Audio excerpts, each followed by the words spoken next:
Hey everybody, I hope you guys are healthy and safe. So in today's video, we're going to take a look at the Xiaomi Mi 10 Pro. So this phone has actually been out in China for about a month now, but this unit in my hand, this is the European unit. So this is the international version running the global Xiaomi MIUI ROM.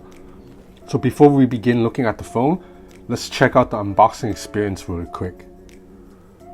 For the most part, this is a pretty standard unboxing, except I do like that Xiaomi gives you a hard plastic case instead of those rubber jelly case. Those are the cheapest of the bunch. And you also get a dongle that connects your headphone jack to a USB-C, because yeah, there is no headphone jack in this phone.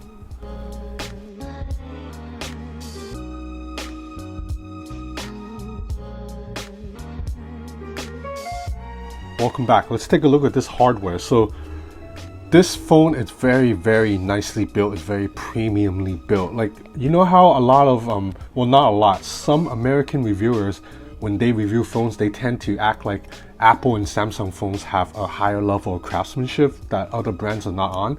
I completely disagree with that. I think nowadays Xiaomi, Oppo, Huawei, they make phones that are just as premium and just as well built as any Samsung or any iPhone. I'm speaking purely construction, like how the screen blends into the chassis and just the materials used and the buttons, tactile, and the tactile feeling and the tactile clicky feeling of the button. So I'm speaking of that, not software, not like overall performance, but just in-hand feel, construction. This is as good as the Samsung Galaxy S20 Ultra, as good as the iPhone 11 Pro Max. So this screen right here is a 6.67-inch AMOLED display with a resolution not quite Quad HD, but north of 1080p, and is really sharp, and it refreshes at 90 Hertz. So you see how fast that Instagram zipped around?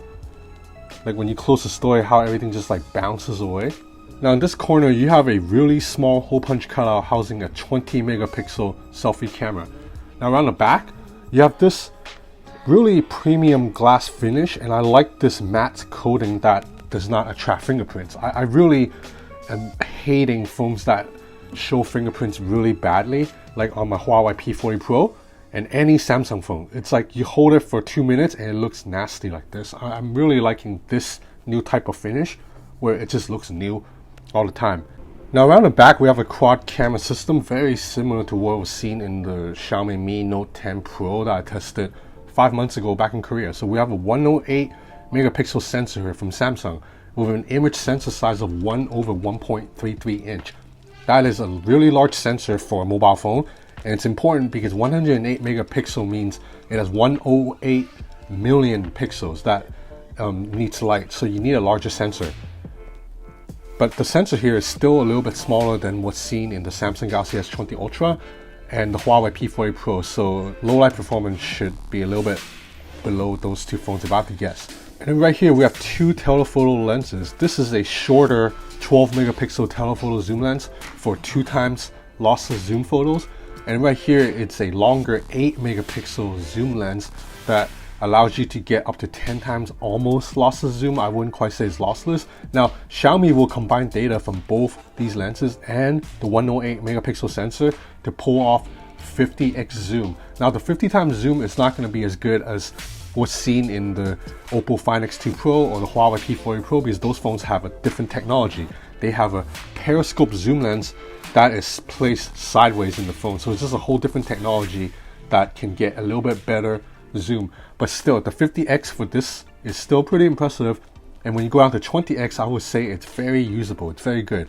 And then down here we have a 20 megapixel ultra wide camera, aka wide angle camera. Now unfortunately, the same problem I have with the Xiaomi Mi Note 10 Pro, it's also here, because this wide angle camera, it's too far down on the phone. So that means when I'm trying to take wide angle photos, see, my finger gets into the frame really easily because the wide angle is already down here. I mean, I have to tell myself to move my grip down a little bit like this, just so the fingers wouldn't, well, my finger is still getting into the frame even when I hold it this slow. But you see how dangerous it is to hold a phone this slow? Whenever I grip my phone normally, the finger just gets in there very regularly. So this is not a well thought out position. The wide angle camera really should be at the top, so then as far away from your hand as possible. Now fortunately, the other problem I have with the Xiaomi Mi Note 10 Pro, which was really bad palm rejection, like when I use that phone, the part of my palm will accidentally touch the corner of the screen all the time and trigger unwanted touches. That problem has been fixed here via software. If you jump into additional settings, full screen display, that's not it too, right here. So you see ignore accidental touch on edges. And right here you can pick between the areas to block off so then you're not getting touches. So if your palm is really fat, meaning it touches over the side a lot, you can pick big, so then you know it's quite a large area that's blocked off. Or if you use a case, then you probably don't need it at all, you can just turn it to small. Or you can do a custom, which you can build the size yourself. So I just keep it at default, which is about medium, and after I keep it at default, it successfully fixed accidental palm touches. I'm not like launching apps accidentally just because my palm is hitting Chrome. Now, even though it's cool that Xiaomi is giving us customization in how we want to set the palm rejection, I do think it's a little bit not elegant, because just about every other phone now have fixed palm rejection, and they do it intelligently inside the phone already out of the box. They don't need you to jump into settings to pick how to turn off palm rejection. So I think even though this is good, at the same time it's a little bit weird, because if a phone is using software to fix a problem, they should just do it automatically. They shouldn't have to be like, hey, come into settings and then have a look and see how badly you want me to fix the problem. Speaking of settings, let me just jump into it right now. So first I want to say that I really like MIUI. It is one of my top 3 favorite Android software, along with ColorOS and OnePlus's Oxygen OS. I like that you can swipe down from anywhere to bring down notification shade. I like how the icons look, I like the animation, and I like that when you swipe up, you actually bring up this Google search. And you know, you can still access Google Assistant by swiping up from corners, so a lot of stuff are still functional, even though Xiaomi has obviously added its own touch. And it's highly customizable, and I like how the aesthetics look of this UI. But the settings page is just so damn confusing. For example, when I first got the phone, out of the box it uses navigation buttons, you know, on-screen buttons. And I want to change it to gestures, to navigation. So if you type navigation here, nothing shows up. So then instead I'm thinking, okay, then do I go into display to set the buttons? It is not here too.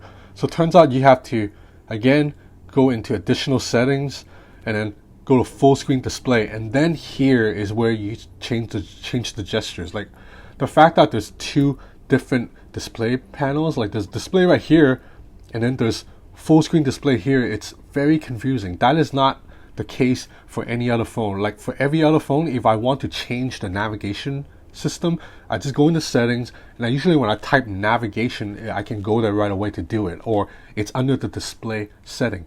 I'll give you another example. Let's say you want to change how long the phone's screen stay on when you're not touching it, because out of the box it's usually just 30 seconds or 1 minute. Some people like it longer, like 2-3 minutes. So you jump into settings, you would think that would be under display, right? You go into display, it's not on here at all. Instead, it is up here on always on display.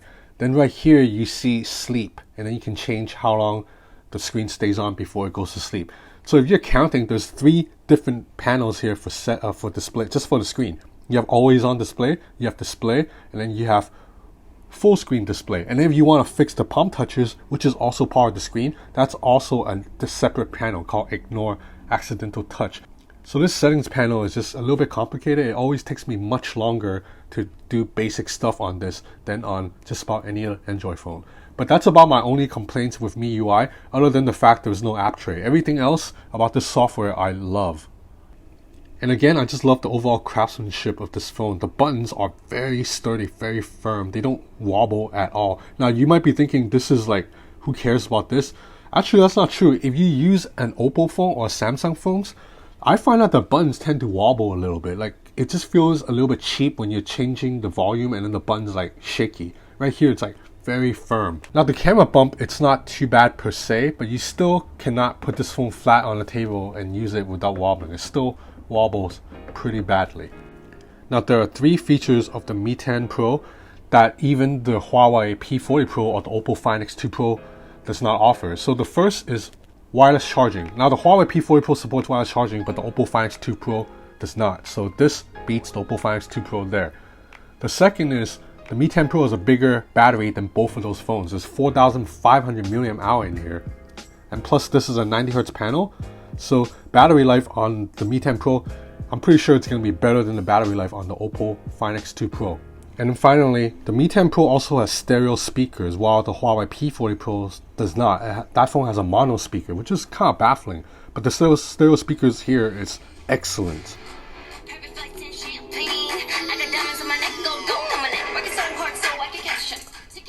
So even at half volume, the sound is very full, and you can't muffle the speaker because there's two of them. So it's very hard to muffle. And the screen is absolutely beautiful.